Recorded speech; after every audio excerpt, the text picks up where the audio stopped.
Today we're going to be replacing the case of a remote with the FCC ID L2C0007T. This remote comes in a bunch of different button configurations, and we have cases that come in different colors. But we're going to be working with this one today. This one, you'll notice the keyring hole is broken, the plastic is broken over here. This won't attach to a keychain anymore. So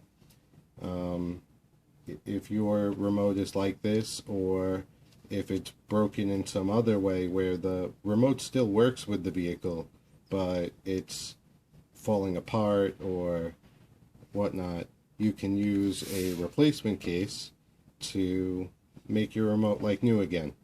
Now your remote, if it has this FCC, is going to have one of these button configurations, and what I'm going to show you applies to all of this. So here's the new case and here's the old remote. We're going to start by opening the old remote and using a dime. That's what I like to use. It opens up like that. Now, if you're going to do this, you might as well change the battery in the remote. So let's take out this old battery, throw it out, and the battery contact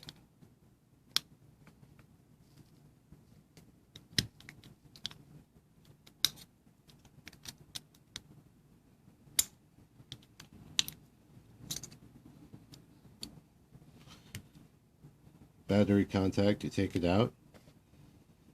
Now, I like to put it, it's a small and easy thing to lose, so I like to put it in the remote, the new case, right away.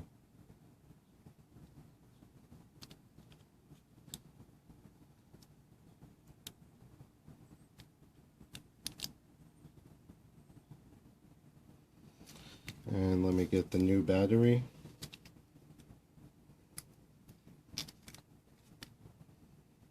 These remotes use a 2032 battery. So now I'll take the circuit board out of the old case and put it in the new case.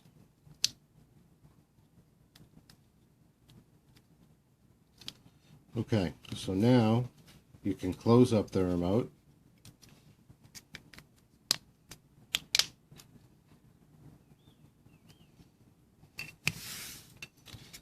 Now the case has been changed. You'll want to test it to make sure it's working on your car.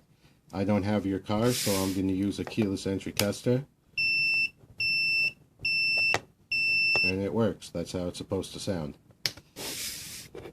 So that's how you change the case of any remote with a FCC ID L2C0007T. And you can replace your case with a brand new one. And if your remote looks like these, they all come in these colors. So enjoy.